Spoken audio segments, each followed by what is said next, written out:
A gente está vivendo um momento em que as mesas foram trocadas por sofás, os sofás foram trocados por quartos, as conversas foram trocadas por fones de ouvidos e muitas vezes a interação na hora de uma refeição, a interação na hora de uma mesa, de um momento familiar.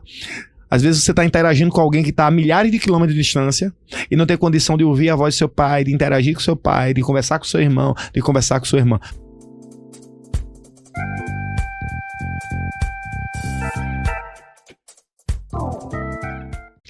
Graça e paz, povo de Deus! Sejam bem-vindos a mais um Do Pai para o Filho Cast! E hoje nós estamos aqui recebendo o pastor Lamartine Brider! Ah, glória! E a comemoração? Eita glória! Meu Deus, calma. E aí, pastor, seja bem-vindo. Que alegria estar aqui com vocês nesse estudo maravilhoso, aprendendo, crescendo, avançando na palavra do Senhor. Vamos embora. Vamos lá. E a gente tá na nossa série do livro de Provérbios. Hoje nós vamos ver Provérbios quanto, Lucas? 4. Provérbios 4. E é um Provérbios forte, viu? Se fosse você, eu já tirava um print, já subia lá no meu Instagram, já colocava esse print, convidando todo mundo para ver o episódio de hoje, que ele vai ser demais. Prepara teu coração aí e vamos começar. Vamos lá? Provérbios 1. Filhos, escutem a instrução do Pai. Estejam atentos para que obtenham entendimento, porque eu lhes dou boa instrução. Versículo 3. Não, versículo 2 ainda.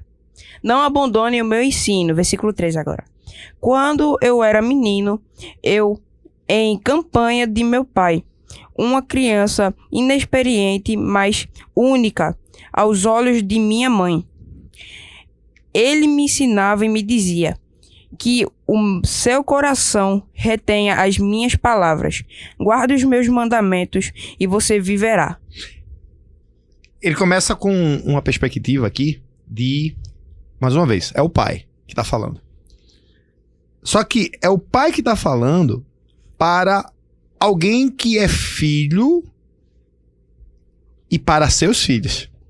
Ele compartilha a experiência que ele teve com Deus. A experiência que ele teve com Deus através do pai dele. Olha, eu era criança e eu aprendi aos pés do meu pai. Aos pés tem a ver com intimidade. Aos pés tem a ver com estar juntos. A gente está vivendo um momento em que as mesas foram trocadas por sofás. Os sofás foram trocados por quartos. As conversas foram trocadas por fones de ouvidos. E muitas vezes a interação na hora de uma refeição, a interação na hora de uma mesa, de um momento familiar. Às vezes você está interagindo com alguém que está a milhares de quilômetros de distância e não tem condição de ouvir a voz do seu pai, de interagir com seu pai, de conversar com seu irmão, de conversar com sua irmã. Pastor Lamartine está numa formação de psicologia e para mim existe muita honra em recebê-lo hoje aqui, mas vamos aproveitar essa formação e falar sobre o que é hoje estar ao pé do pai para ouvir algo. Vai, lança tua flecha aí. Pastor, quando Salomão fala de sabedoria, né, a gente hoje procura e tenta encontrar o conhecimento, né? O senhor falou aí que a mesa está sendo trocada pelos quartos, pelas salas, então o pé do pai, né, a intimidade do pai, a intenção de estar com o pai está sendo um pouco trocada, deixada de lado, né? E a sabedoria está em procurar cada vez mais essa intimidade com o pai, né? O capítulo 1, verso 4, ele termina dizendo: e você viverá, né? Ele está condicionando uma sabedoria vindoura dele, do conhecimento dele, da intimidade com ele, de uma vida com ele, para que você tenha uma vida plena, feliz e próspera. Então, a gente começa a entender, né, que o mundo oferece tanta coisa pra gente, mas que não é a sabedoria que a gente precisa para sobreviver, para resistir e para dar o fruto, né? Então, é sabedoria pura de Salomão. Quando Salomão ele deixa para lá as riquezas para ter sabedoria, ele ativa o modo Deus está comigo e constrói algo tão grande na vida de Salomão para que chegasse aqui pra gente hoje, pra gente aprender isso de uma forma tão linda. Exatamente. E ouvir essa questão do Deus está conosco, Deus está presente. Ouvir de quem? Ouvir de quem nos ama, de quem está cuidando de nós. É o estar junto daquele que está caminhando conosco. Muito se fala, às vezes, na igreja sobre paternidade. E sim, não é toda casa que vai ter um pai presente. Tem muitas casas que o pai é o pai e a mãe. Tem muitas casas que a mãe é a mãe e o pai. Tem muitas casas que não tem um pai, não tem uma mãe, mas tem alguém que cumpre o papel de pai e mãe. E a gente precisa entender isso, que são essas pessoas que muitas vezes é o abraço de Deus na nossa vida, é o ouvido de Deus nos ouvindo, é a boca de Deus falando conosco. E o que fazer? Conviver com essas pessoas. Aproveitar a experiência delas, adquirir essa sabedoria com elas. Existe, às vezes, um desejo imenso de crescer e de ir embora, mas tem um tesouro ali, esse tesouro precisa ser valorizado, precisa ser vivido. Amém? Bora, Lucas. Pastor, quando for falar, segura esse microfone aí, viu? Bota ele bem pertinho, viu? Deixa com ele aí. Deixa comigo que tá aqui, ó. Vamos lá. Lucas, esse é seu papel, falar para o convidado segurar o microfone. Menos 10% na mesada. Vocês sabem que essa mesada, olha, daqui a pouco. Você sabe, né? Como é que a coisa funciona, né? Vamos lá. Verso 6. Não abandone a sabedoria, e ela guardará você. Ame-a, e ela o protegerá. O princípio da sabedoria é: adquira a sabedoria, sim, com tudo o que você possui, e adquira o entendimento. Valorize a sabedoria e ela o exaltará. Se você abraçar, ela o honrará. Pronto, aí vamos lá. Valorize a sabedoria e ela te valorizará. Isso é algo que a gente precisa entender, precisa entrar por uns caminhos aqui. Se o verso 9, né? Ela dará à tua cabeça uma grinalda de graça e uma coroa de glória te encherá. Pastor, depois de quanto tempo de trabalho um curso de psicologia entrou na sua vida? Depois de 20 anos de trabalho. 20 anos de trabalho. Quantos anos de casado um curso superior novo entrou na sua vida? 17 anos de casado. É barato o curso? Nada. É só o custo ou tem outros preços a serem pagos? Nada, é um preço altíssimo de renúncia, de entrega, de deixar de fazer coisas que você gosta, entendendo que é um chamado de Deus, entendendo que... E aí eu volto, me permita, pastor, voltar o verso 7, quando ele fala: o princípio da sabedoria é: adquira a sabedoria, sim, com tudo o que você possui. E é o seu tempo, são os seus recursos, são um pouco do seu conhecimento para que você possa buscar a verdadeira sabedoria. Por que eu tô falando isso? Porque, como você tocou nesse assunto, não é fácil deixar de fazer algo que você entende que foi chamado para fazer, mas também você ouviu a voz de Deus para que você se prepare para que o caminho que você ainda vai percorrer vai ser ainda mais...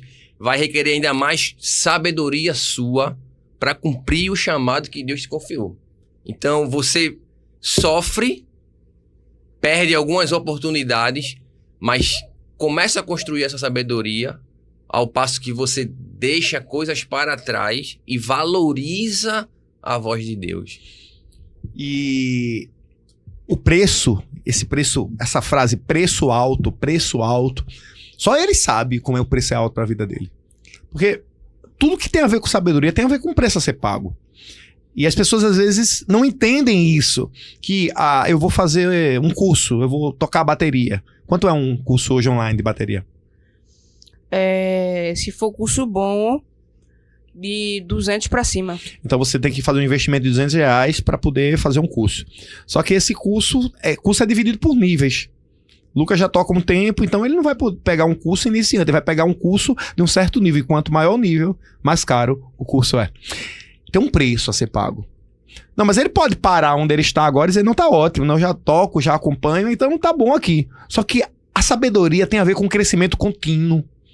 Tem a ver com entender que o que eu estou fazendo para este momento tá bom, mas eu não vou viver apenas esse momento. Existe um futuro diante de mim que Deus está me chamando para esse algo e eu preciso entregar o melhor. Às vezes, até para você conseguir conhecimento, uma certa compreensão, a gente precisa pagar um preço, que esse preço é tempo e recurso. Tempo e recurso. O tempo que você está investindo seu, você poderia estar fazendo outra coisa, e o recurso que vai ser direcionado para isso. Tanto no meio secular, no meio de trabalho, quanto no reino espiritual, eu preciso entender que os recursos, eles precisam apontar para que eu possa adquirir sabedoria. É quando, na minha adolescência, qual era o meio mais fácil de se aprender alguma coisa na Bíblia? Comprando uma Bíblia de estudo. Então eu tinha várias Bíblias de estudo. Eu comprei uma, depois eu comprei outra.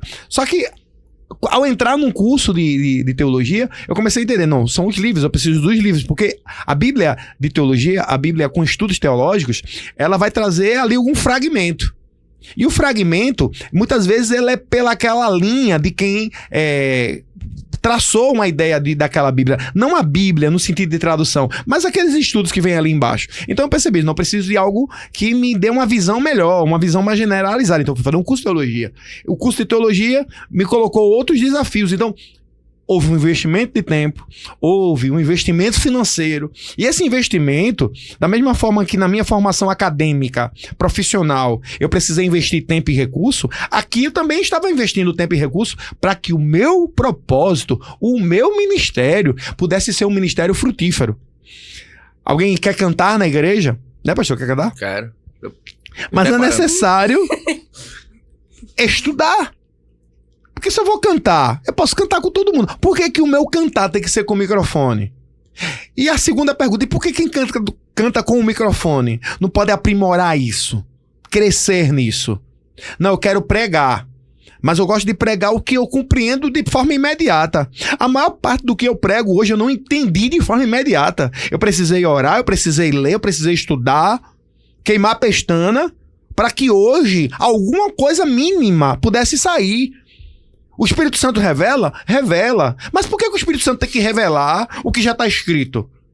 Ele vai me revelar o que está dentro desse texto que vem dele, ali na hora, na perspectiva dele, naquilo que eu estou programando fazer. Já aconteceu algumas vezes de eu ir pregar na igreja e estar com uma mensagem pronta, se eu não é isso aqui, mudou. Mas entenda que estava pronto a perspectiva. O conhecimento estava ali, só que Deus me botou para outro caminho. Eu entendi então que o que eu preparei era para mim. Não tem essa de, não, é na hora Deus dá, na hora Deus prepara. Davi foi derrubar o gigante, ele foi escolher as pedras, mas a funda estava com ele aqui, ó. Ele era preparado para lançar pedras. Na hora ele foi pegar pedra. Agora a funda, procura no texto que Davi pediu a funda de sei lá quem. Ele tinha, olha, artilhadeira para lançar a pedra. Porque ele estava preparado para aquilo. E ele recusa aquilo que não era dele. Exatamente. Né? Ele recusa a armadura de Saul, porque ele sabia, né? Ele tinha a sabedoria necessária do que ele tinha vivido antes com o urso, com o leão, a experiência de vida dele e quem era o Deus que chamou ele. Então, exatamente. Isso tem a ver com sabedoria, tem a ver o passo correto na hora certa de dar e não utilizar aquilo que não é próprio para ser utilizado. Isso é uma marca muito especial de Davi. Né? E a gente falando de Salomão, vamos falar de Davi também, né? Isso aí. Verso quanto, Lucas? 10. Verso 10. Lança. Meu filho, escute e aceite as minhas palavras, e os anos de sua vida se multiplicarão. Eu ensinei a você o caminho da sabedoria e o fiz andar pelas veredas da retidão. Se você andar por elas, os seus passos não se embaçarão. Se você correr, não tropeçará. Veja que pai, né? Ele tá falando, ó. Eu te ensinei um caminho. Guiei-te, eu fui contigo ali, ó. Como pai, eu esteve presente numa caminhada com você. Agora, quando você andar sozinho, agora ele disse, ó. Quando eu não estiver mais nessa caminhada, tu não se embaraçarás os teus passos. Eu não já fui contigo o suficiente para tu entender como é que vai? Agora, continua. é muito importante que, na condição de pai, na condição de mãe, a gente entenda isso. Que tem caminhos que nossos filhos vão traçar conosco. Que tem caminho que eu vou pegar na mão deles, você vai. Glória a Deus, eu não preciso forçar meu filho a ir pra igreja. Mas se eu tiver que forçar, eu vou. Meu filho tem 12 anos. E com 12 anos eu ainda comi areia na usina São José. Não, porque eu não quero ir hoje. É uma coisa. Não, eu não quero ir nunca. Você vai. Você vai porque na hora que você quer comer, papai providenciou. Na hora que você quer vestir, papai providenciou. Essa questão da psicologia, do que cuidado para não ferir o alto ego. O meu foi ferido o alto, o baixo e o médio. Cuidado para não frustrar. Cuidado para não frustrar. Bem, eu tô aqui. O que mais aconteceu comigo foi frustrações. Isso me fortaleceu. E a criança precisa ser frustrada. E essa perspectiva que Salomão tá ensinando aqui, olha, eu fui contigo uma parte do caminho. E quem vai parte do caminho dizendo, não pise aí não. Cuidado aqui, pare aqui, olha essa pedra aí. É o pai que tá presente. Agora é bem diferente de um pai ausente, de uma mãe ausente, que quer impor um relacionamento na hora do culto. São coisas totalmente diferentes. Eu vou com meu filho pra um parque? Vou. Eu vou com meu filho pra uma praia? Vou. Ele vai comigo pra igreja. Mas eu não tenho nenhum tipo de programação com meus filhos. Aí quando é na hora do culto, eu visto a roupa sacerdotal e agora você é sacerdotinho. Aí isso é que gera uma quebra, um desvio, uma falta de vontade, uma repulsa por ir. E a gente tá aqui para dizer a você que sim, às vezes o filhinho vai ser frustrado com decisões de painho e de manhinha. E não tem problema nenhum com isso. Eu consigo carregar a frustração do meu filho de entender quando você me pede uma coisa e eu quero dar, o que é que eu faço? Quando o senhor quer dar? Sim. O senhor me dá. E quando você quer uma coisa que eu não quero dar, o que é que eu digo? Que eu não vou dar. E você pergunta, por que o senhor não vai dar? O que é que eu digo? Porque não vai ser necessário pra sua vida. Pronto. Ponto. Não, mas por quê? Porque eu não quero dar. Isso tem que ser suficiente. Pastor, trazendo tentar ilustrar isso aqui com uma experiência que eu vivi, tá nesse verso 10, quando ele fala, meu filho, escute e aceite. Veja como ele é detalhista nisso. Escute e aceite. Ele não dá um plano B, não. Ele não dá outra opção, não. Sim. Ele diz, escute e aceite as minhas palavras. E a consequência disso, e os anos da sua vida se multiplicarão. Em um determinado momento da minha vida, eu tive que tomar uma decisão de mudança, de deixar algo que me fazia feliz para trás, que dava fruto, que ao meu ver dava fruto, sabe? Algo que eu gostava de fazer com a minha família, que me sentia bem e que me fazia cumpridor do chamado que o Senhor tem colocado sobre a minha vida e sobre a minha casa. Mas eu andava com Deus, como ando hoje. Então eu pude entender que a voz dele fez a diferença nas minhas tomadas de decisões. Isso. Sabe? Por maior a dor que eu sabia que ia existir, eu tive que fazer como o Salomão colocou aqui. Eu escutei e aceitei. Agora, o aceitar é fácil? Não. O aceitar vai ser... Você vai deitar e vai dormir sem chorar, sem sofrer, vai ficar remoendo. Será que eu tomei a decisão correta? Será que se eu tivesse permanecido na posição tal, teria mudado, teria acontecido isso? Isso é inerente do ser humano, são as emoções, são os pensamentos, isso vai existir. Mas ele termina dizendo que se você ouvir e aceitar, você vai dar fruto, você vai multiplicar. Em que tempo? Não sei. Onde? Não sei, mas a promessa é que vai dar certo, se você realmente andar alinhado. Então eu tomei essa decisão de mudar de rota da minha vida com a minha família, ao ponto de muita dor, de muito sofrimento, de muita dúvida, mas eu compreendi que eu tinha dentro de mim a certeza de que era o Senhor que estava falando comigo. Por isso a coragem de mudar, né? E a prova, né? Deus não prova. Né? Deus mostra que ele estava certo, é diferente, que Deus não precisa provar nada. Mas ele mostra para mostrar que a gente é fraco, que a gente às vezes é limitado e no nosso próprio entendimento. E hoje estou aqui, né? E eu sou muito feliz por ter sido levantado como pastor, ter sido, né, ungido pastor na Cristo é o tema no tempo correto, no tempo, apesar da imaturidade. Mas eu tenho plena convicção com a minha casa que foi no tempo certo. Foi um tempo de crescimento. E eu vejo, pastor Leandro, plenamente Deus... Porque quando a gente começa a ler Provérbios, né, a gente vê que realmente é uma conversa de um pai com um filho. É um ensino para que você ande no caminho certo. E toda vez que você obedece e anda no caminho certo, você é honrado ou compensado por isso, Sim. sabe? Então eu gosto muito de dizer o Deus da compensação, o Deus da recompensa. E eu vivo plenamente na minha casa o passo que eu dei de coragem, eu coloco essa palavra coragem, ao passo de muita dor.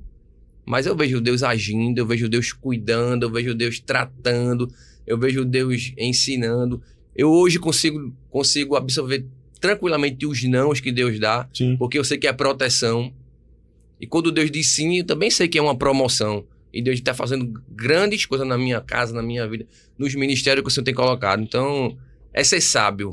É aprender todos os dias, através da palavra, que é aqui que você tem que buscar a sabedoria para você vencer todos os dias. Resistir todos os dias, porque não é fácil. E o Senhor sabe disso. De forma alguma. Não é fácil. A luta é grande, a batalha é grande. Mas você vai de glória em glória vencendo. Glória a Deus. Amém. E essa porção que a gente tá participando aqui agora, olha, você já fez o seu print, já tirou seu print, já subiu lá no seu Instagram, já mandou lá no grupo da família, naquele grupo todo mundo bota um bom dia, um boa tarde, tem várias figurinhas, pronto. Hoje você vai mandar o link desse podcast de hoje, que tá especial demais. O capítulo 4 de Provérbios, ele é extraordinário. Tem uma série de sementes para serem semeadas ainda na sua vida. E você precisa partilhar isso agora. Manda para o maior número de pessoas que você puder. E hoje qual é a meta, Lucas? A meta é o seguinte, dessa vez não vai ser pessoa, vai ser grupo. Eita. Quero que mande para 5 grupos, que eu creio que no mínimo esses grupos tem pelo menos 10 pessoas. Agora sim, glória hoje a meta são os grupos. Olha aí, agora sim. Agora você valorizou sua mesada, viu? Muito bem, muito bem. Vamos embora. Verso 13. Retenha a instrução e não a deixe. Guarde-a, porque ela é a sua vida. Não entre na vereda dos ímpios, nem diga pelo caminho dos maus. Só um minuto. Não entre nas veredas. Mais uma vez, vereda é caminho estreito. Então não ande de forma estreita em um caminho. Não entre nas veredas dos ímpios. Não entre em caminhos estreitos com ímpios. E caminho não é um passo, não é um encontro. Caminho é uma continuidade. Não é uma jornada, né? Não é uma jornada. Nem andes pelo caminho dos maus. Então vamos lá. Ele diferenciou caminho estreito aqui de caminho largo. O que é o caminho dos maus? Onde para qualquer lado que eu esteja indo, eu estou vendo que o lugar não me pertence. A gente precisa entender isso. Se o lugar que eu estou é pertencente ao propósito que está na minha vida. Já houve situações na minha história que eu disse, bem, o que eu estou passando aqui, o lugar que eu estou, não faz parte do meu propósito. E eu preciso me posicionar. Este não é o caminho que Deus traçou para mim. Esta não é a vereda que Deus traçou para mim. E um posicionamento em Deus, às vezes, é sair de certos caminhos. Isso é claro para mim. Para mim é objetivo isso aqui. Verso 14. Não entres na vereda dos ímpios, nem andes nos caminhos dos maus. Evita-o. Não passes por ele, desvia-te dele e passa largo. Só confirmação, né? Que instrução, né? Como ele é direto para dizer que você não pode nem pensar em passar por ali. Ele tá colocando à mesa a sua responsabilidade Sim. na tomada de decisão.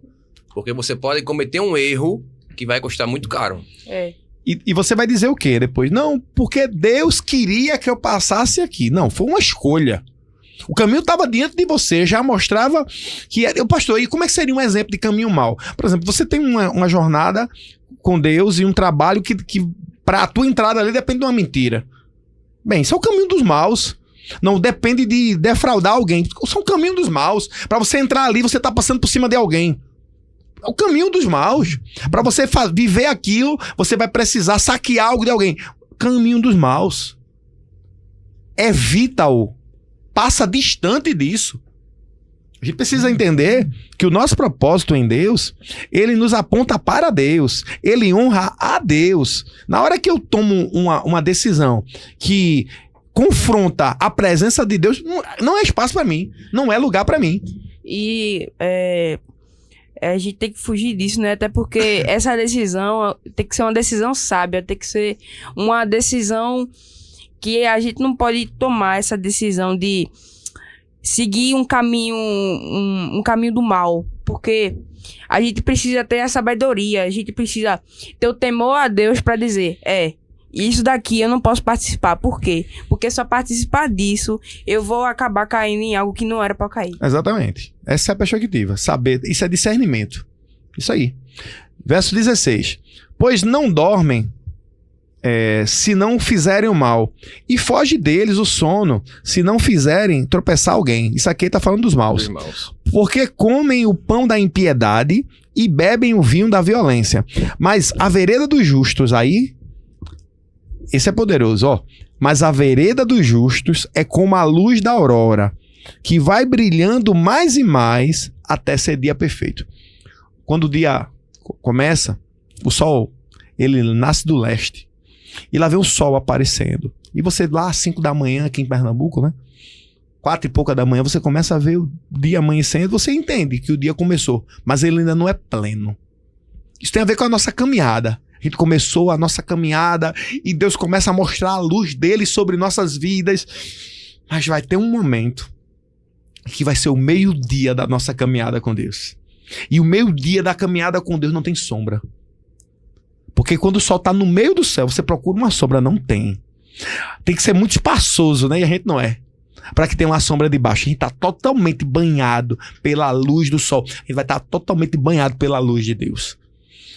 Ele reflete aqui o amanhecer do sol, ele reflete o meio-dia e diz que é como o raiar de um novo dia. Que a luz, olha, ela vai crescendo, brilhando, brilhando até ser dia perfeito. Que a gente possa viver essa plenitude desse dia perfeito com Deus. No servir, no amar, no ensinar, no crescer. Quando Amém. João tem a visão na ilha de Patmos, uma das características que João vê em Jesus, né, é esse esplendor do sol. Sim. Como um sol do meio-dia. Né? Então a gente precisa entender que coisas precisam ser deixadas para trás. Não é fácil. Eu acho que esse é um dos grandes pontos que a igreja vem vivendo hoje. E eu falo igreja enquanto, não como instituição, mas como pessoas, como os filhos de Deus. Deixar coisas para trás, mudar de atitudes, mudarem as rotas, para que possam ser comparadas a esse dia perfeito. Para que possam ser, como o Salomão está falando aqui, comparadas, para que você vá fazendo essa evolução de vida. E isso, eu acho que é um sinônimo de maturidade. Mas como é, pastor, que essa maturidade acontece? Com intimidade. Com intencionalidade. Sabe? Quando a gente se propõe a querer viver isso. São tomadas de decisões maduras, reais e possíveis. Agora, a que preço? Isso. O que teremos que deixar para trás? Qual o meu nível de entrega diante da renúncia que eu vou ter que ter para querer viver tudo isso? A igreja é chamada para hoje para viver isso. Porque o mundo na contramão vem fortíssimo. Vem fortíssimo. Para destruir tudo. Para destruir tudo. Então você precisa entender isso. Né? É isso aí. Lucas, verso 19. O caminho dos ímpios é como a escuridão. Nem eles sabem em que tropeçam. Meu filho, escute as minhas palavras. Preste atenção aos meus ensinamentos. Não deixe que eles se afastem dos seus olhos. Guarde-os no mais íntimo do seu coração. Pronto, verso 21. Não deixe que eles se apartem dos seus olhos. O que você entende disso? Como é que eu vou fazer? O que eu vou fazer na minha vida para que os ensinamentos não saiam dos meus olhos? Praticar. Bom, vamos de novo. O que eu faço para que o ensinamento nunca saia dos meus olhos? Vou ser sincero, não sei. Boa. Isso é uma boa resposta. Você tá lendo o que agora? Tô lendo Provérbios. Provérbios. Capítulo quanto? 4. Versículo quanto? Versículo 21. O que você acabou de ler no verso 21? Lê de novo. Não deixe que eles se afastem dos seus olhos. É isso que você tá fazendo. Não deixando que se afaste dos seus olhos. Você não tá lendo?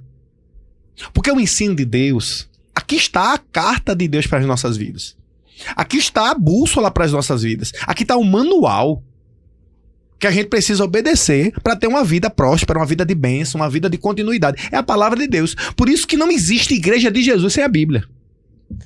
Não existe culto sem a Bíblia. Não existe cristianismo sem a Bíblia. A Bíblia, ela é a direção. Então, Salomão está dizendo aqui, ó, vê só. Vamos lá. Tem uns conselhos meus, mas agora eu vou generalizar. Tem um conselho do Pai, porque o nosso podcast é do Pai, mas é do Pai Deus, para o Filho. Quem é o Filho? Eu, você, nós. Eu preciso, para ter essa comunhão com Deus, eu valorizo o falar em línguas, o dom de libertação, o dom de discernimento. Glória a Deus, mas nenhum deles substitui a palavra.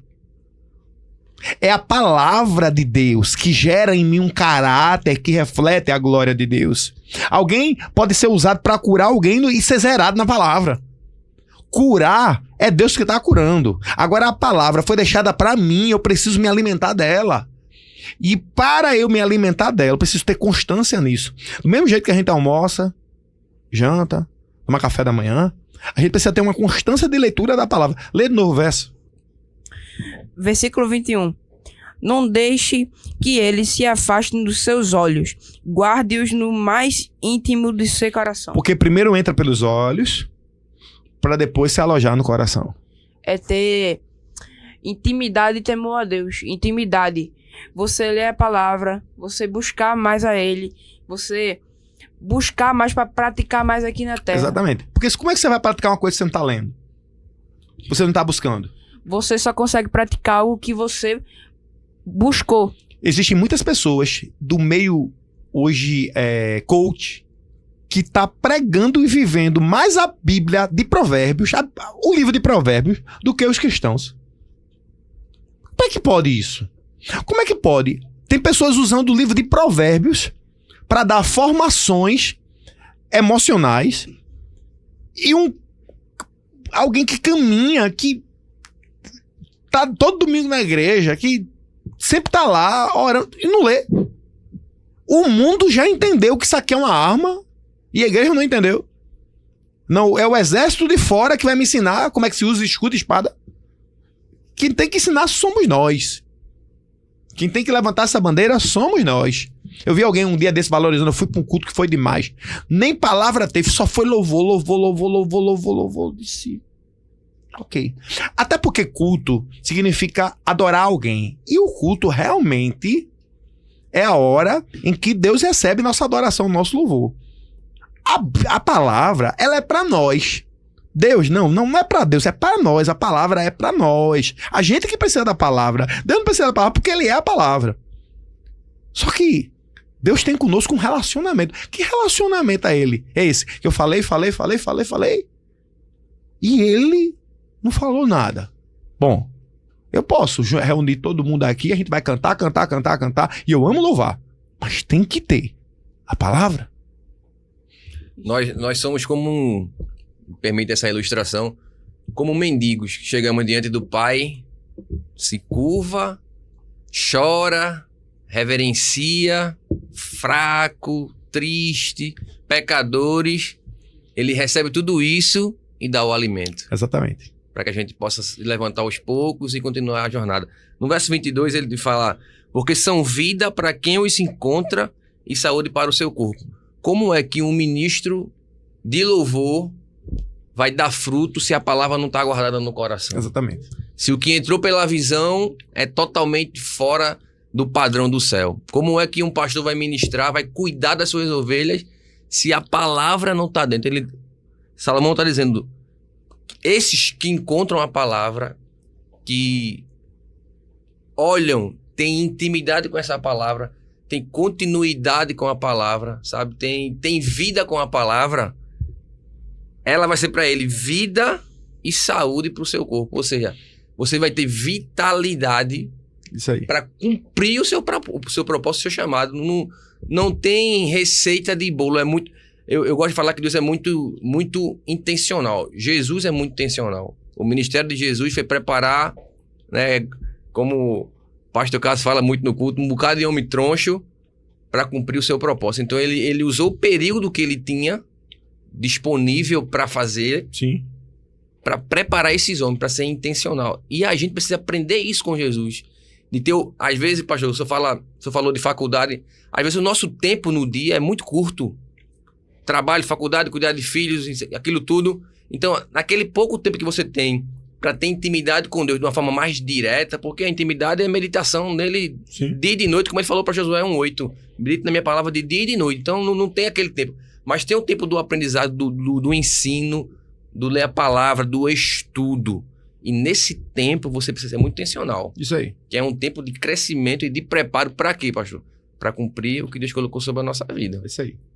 Isso aí. E isso é para todo mundo, não é só para quem tá pregando. Porque a pregação é um chamado para todos. Isso aí. Você prega em cima do púlpito e prega embaixo do púlpito. Em especial lá embaixo. Não é? É em especial lá embaixo. Porque é como Jesus fez. Jesus podia ter subido no pináculo do templo, ter voado ali e ter dito, eu sou o Filho de Deus. Isso aí converteria Jerusalém, todo mundo. Vê um cara voando, dizendo eu sou o Filho de Deus. Quem questionaria isso? Aí Jesus vai pra casa de Marta, Maria e Lázaro. Vai lá em Betânia. Jesus vai pra casa de Pedro.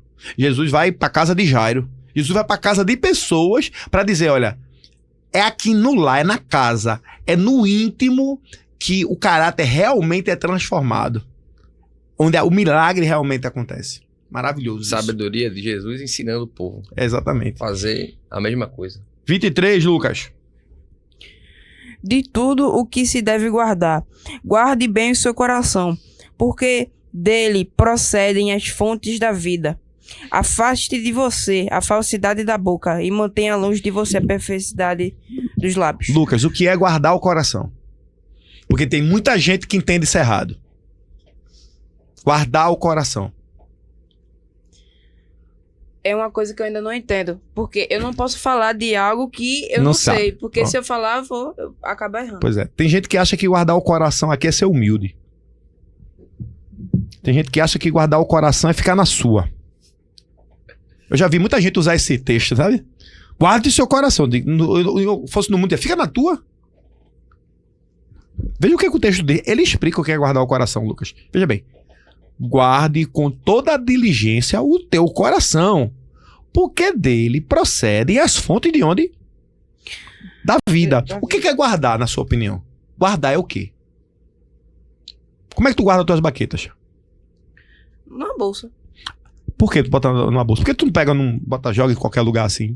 Pra não perder. Ah, porque lá dentro estão protegidas, né? Proteção. Vamos lá. Vamos ler assim agora. Protege com toda a diligência. O que é diligência? Com todo cuidado.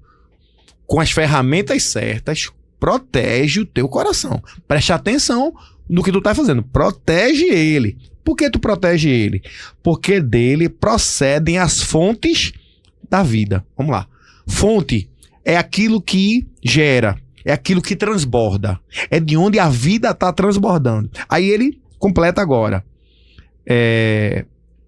Desvia de ti a malignidade da boca e alonga de ti a perversidade dos lábios. Desvia, tira do teu caminho o que a tua boca fala de mal e te afasta muito da perversidade dos maus. Dirijam-se os teus olhos para a frente e olhe as tuas pálpebras diretamente diante de ti. Pondera a vereda dos teus pés e serão seguros todos os teus caminhos. Sabe por que ele está falando aqui sobre o coração? Que eu preciso ter cuidado com o que vai entrar aqui. Porque quem protege coloca guardado na bolsa certa. Então cuidado para tu não deixar entrar aqui o que não faz parte do que tu é em Deus. É quando o orgulho entra, É quando a ira entra. Porque momento de ira todos nós temos. Agora, essa ira se transformar em uma atitude é uma escolha. É quando eu tenho um momento de raiva de alguém, essa raiva se transforma em ódio. É quando eu penso algo a meu respeito e daqui a pouco eu acho que eu sou aquilo. A Bíblia não mostra Davi procurando ser rei.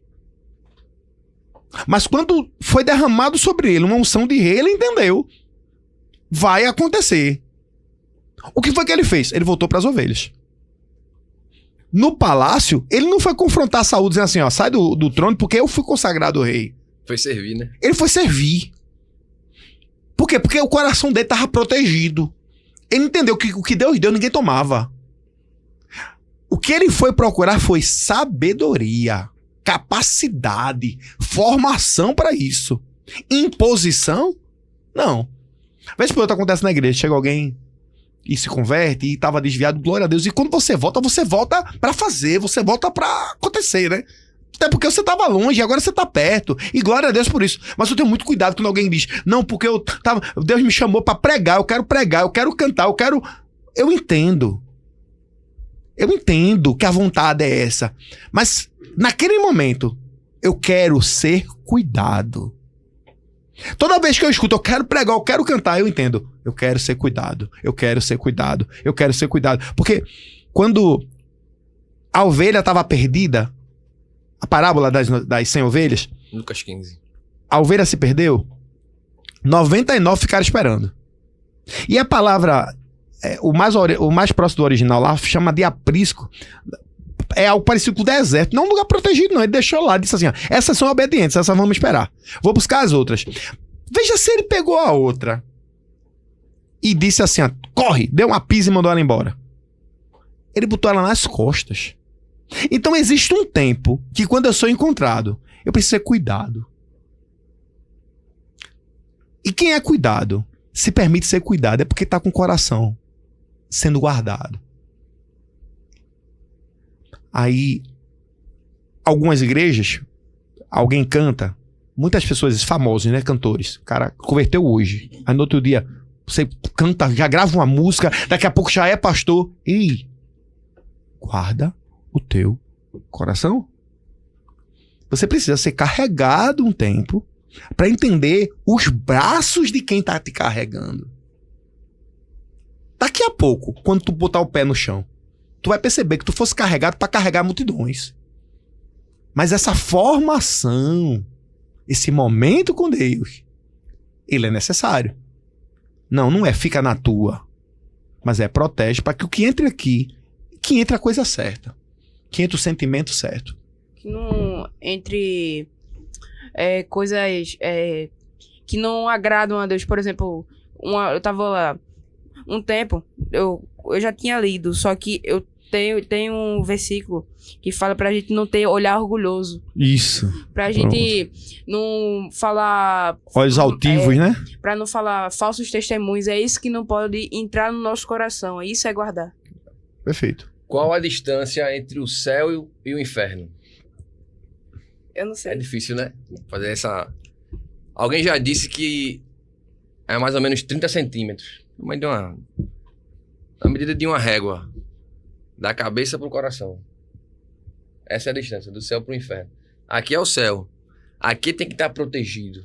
Né? Como o Salomão fala. Aqui não pode entrar nada, apenas aquilo que agrada a Deus, aquilo que é reto, aquilo que é certo, aquilo que vai produzir o fruto certo. O que a gente pensa todos os dias, o que a gente vê todos os dias, o que a gente ouve todos os dias, aquilo que o nosso sistema sensorial capta todos os dias, precisa ser eliminado no mesmo dia. Se ele vem pra cá, é como se fosse o pensamento, sabe, do inferno, do que é mal, do que é ruim, do que vai gerar, sabe, aquilo que não agrada a Deus. Ele precisa ser eliminado no mesmo dia, para que ele não venha pra cá e encontre no seu coração um lugar tranquilo para morar. Não, ele precisa ser eliminado. Como é que a gente guarda esse coração? Quando a gente coloca ele protegido na palavra do Senhor. Isso aí, amém. Isso aí. Lucas 26 e 27. Faça plana a vereda de seus pés, para que todos os seus caminhos sejam retos. Não se incline nem para a direita e nem para a esquerda. Afaste os seus pés do mal. Então ele tá falando que existe um caminho de justiça. E que nesse caminho de justiça, se eu trilhar ele, eu vou pisar em um solo de justiça. Mas é uma vereda, então é estreito. Qualquer direçãozinha que eu boto pra esquerda ou pra direita, o meu pé, eu vou estar pisando num solo de injustiça. Então existe um caminho reto, um caminho plano, um caminho estreito. E esse caminho foi chamado para nós, foi reservado para nós. E a honra da nossa vida é pisar todos os dias nesse caminho. Pastor, palavras finais. Independente se ele é estreito ou não, né? Exatamente. A gente precisa andar na linha. Pastor, primeiro agradecer pela oportunidade, pelo convite, né, de estar aqui nesse podcast, aprendendo, né, conversando sobre a palavra do Senhor. E eu fico alegre, feliz por estar vendo a igreja crescendo, avançando, ensinando e preparado para tudo que Deus tem para fazer esse ano ainda, o ano do milagre. E eu tô pronto, minha casa tá pronta para viver todos os milagres que virão. Glória em nome de Jesus. Estou pronto para tudo. A roupa tá pronta. Amém. Glória a Deus. Esse foi o nosso 4º episódio do maior podcast do mundo. Eita, glória. Do Pai para o Filho. E você pode, nesse momento, começar a seguir as nossas redes sociais. CT Church é o nosso Instagram. Temos um site, é o www.cristaltemachurch.com.br. Lá a gente tem as nossas programações, os nossos cultos. Ei, tem muita coisa pra gente viver juntos. Você é meu convidado para estar conosco nos mais variados cultos, vivendo a porção de Deus. Pastor Lama, junto com a pastora Débora, são os responsáveis pelo nosso Ministério de Casais, o CT Aliançados, que é um ministério extraordinário. E você tem essa porta aberta aqui, esperando você, e essa vereda, para que a gente possa trilhar juntos. Amém. Obrigado pela sua presença, que o Senhor abençoe vocês. E este foi mais um do nosso... Do Pai para o Filho. Cast. Tchau, pessoal. Glória a Deus.